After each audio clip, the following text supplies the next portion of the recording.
Yon. So, kamusta po mga Streetwise? Ako po si Takero Miyamoto at welcome po sa aking munting channel. So mga kababayan, hindi pa pala absuelto itong si Chis Escudero. Hindi pa tapos yung usapin sa kanya tungkol sa pagtanggap niya ng perang donasyon noong 2022 election dyan po sa center race.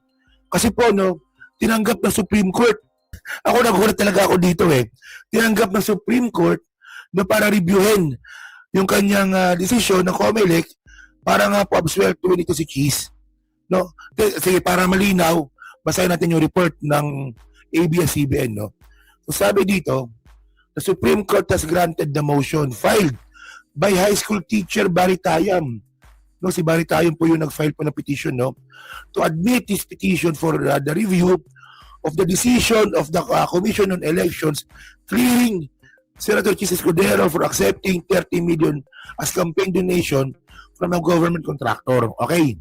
So meron po kasi isang high school teacher, no, tingnan nyo, high school teacher lang talaga siya, no, binangga niya si Chis, no, na pumunta po sa Supreme Court at hindi niya matanggap yung desisyon ng para absuelto si Chis. So nangyari, no, nag-desisyon po yung Supreme Court na ay, walang ya, valid to, valid yung yung petition. Kasi mga kababayan, no, ganito yan eh. Pagka ang isang tao po pumunta ng Supreme Court, kapag hindi po kasi valid yung kanyang pinaglalaban, binabasura po ng Supreme Court yan. Pero ang malupit po dito kay Barry Tayam, no, tinanggap ng Supreme Court. So ibig sabihin, no, may pag-asa tayo na ma-disqualify si Chis.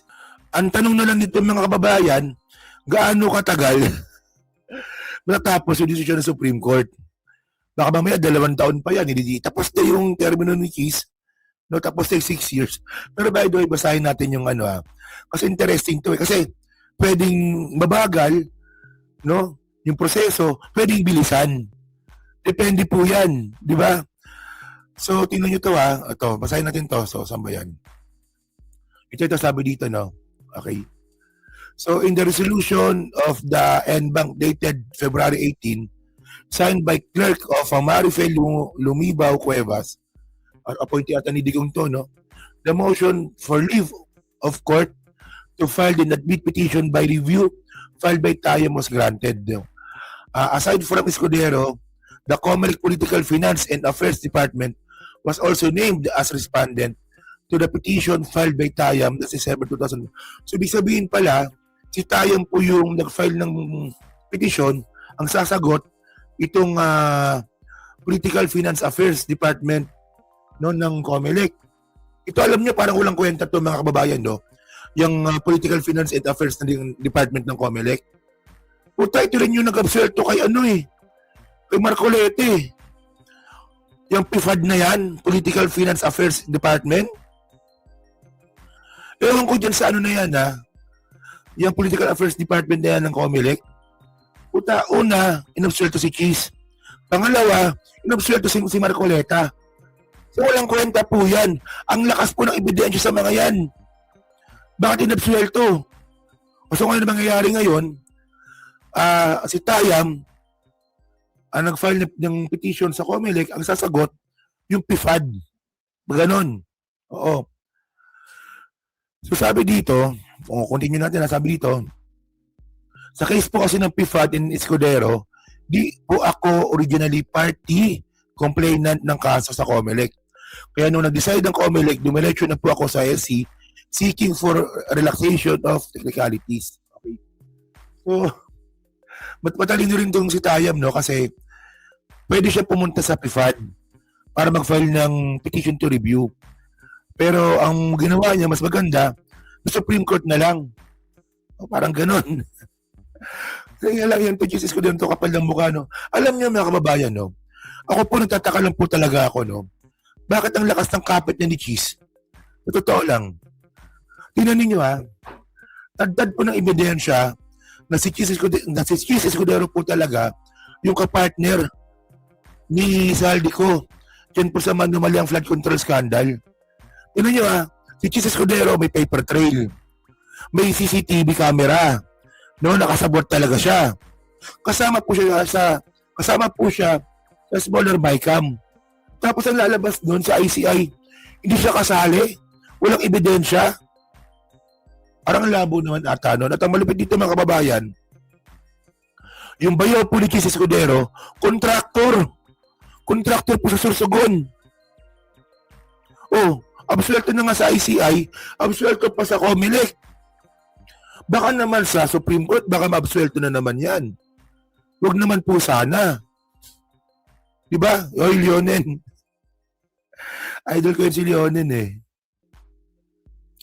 Sige, continue natin. So sabi pa dito, saan na ba tayo? Okay. So Tayam asserts that, saan na ba yan? Ito.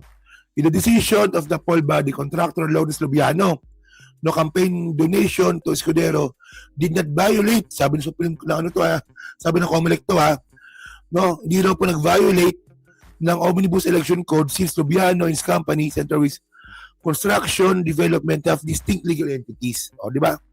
Pero sabi nga po ni Tayam, no, Tayam asserts that Lubiano and Centerways are the same since he is the majority owner of the company and earns from film's income. So, alam niyo, bobo talaga itong COMELEC mga kababayan, no? Nabobobohan po talaga ako dyan sa COMELEC na yan. Kasi, si Lubiano po talaga yung pinakamalaking shares dyan po sa Centerways. So ngayon pa, nagbigay po ng pera si Lubiano, ang sabi ng COMELEC, no, ay ang bawal lang kasi dito, sabi ng COMELEC to ang bawal lang is magbibigay yung kumpanya sa kandidato. Eh pera ni Lubiano yan eh. Hindi yan pera ng Centerways. That's fucking bullshit, man. Diba? Kasi tingnan nyo to tingnan nyo Ito nakuha ko to So sabi dito, no. Ito yung hindi nakita Saan na ba yan? Ito. Yan, ito. Missing funds. An ethics complaint against Senator Escudero filed by attorney Marvin Aceron alleged that 35 million was missing from the company books during the donation period, noting discrepancy in SEC findings.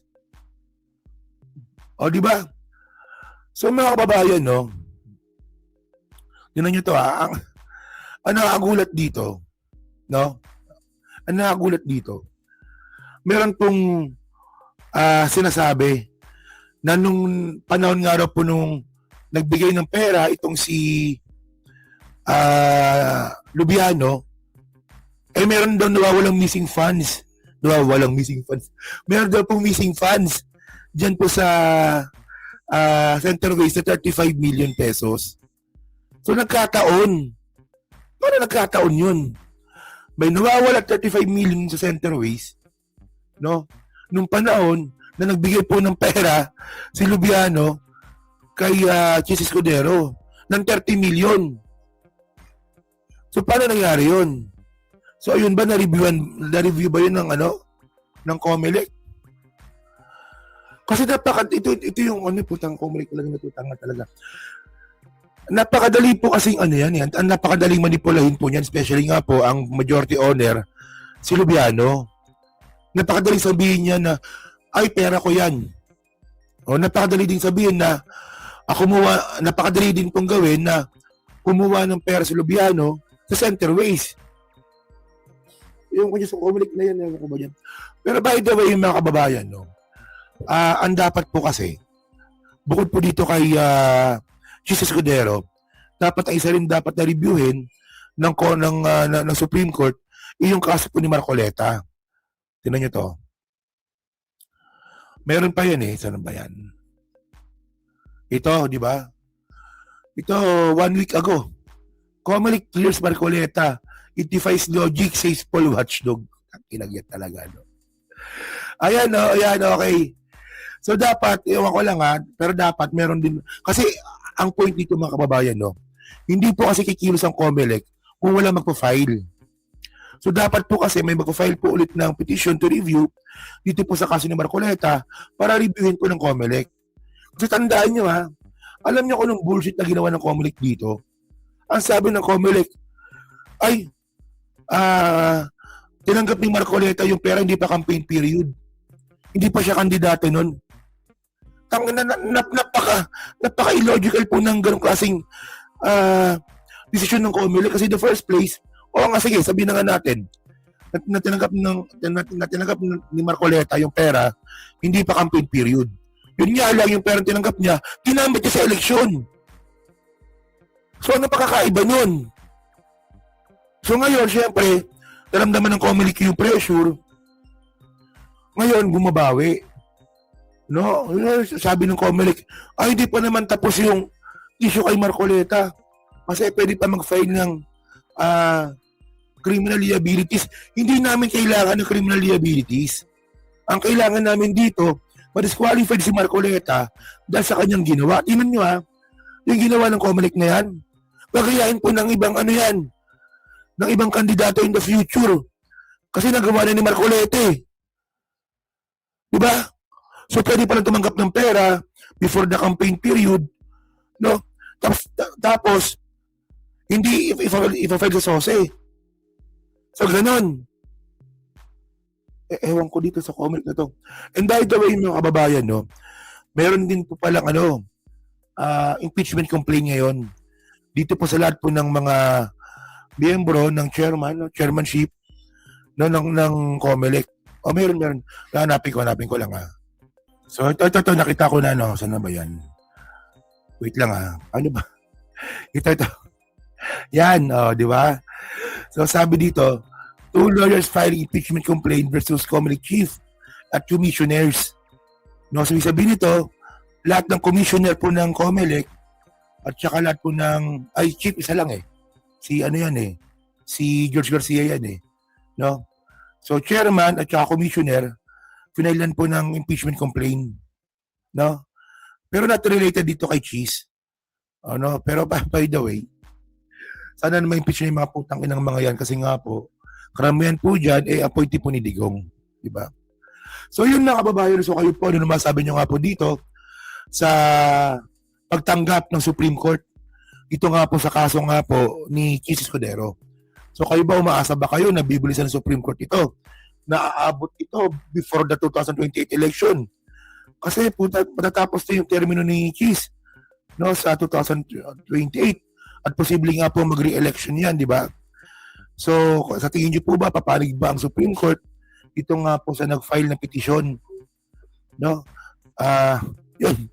So pa-comment lang po sa baba at binabasa ko pong lahat yan. At syempre sa Team Replay, so pa-like, pa-subscribe. Hindi na makalabusan, pa-share na rin po ng content natin ngayon, no? So thank you mga ka-Streetwise, kita na lang ulit tayo sa susunod nating content. So thank you, salamat and bye-bye.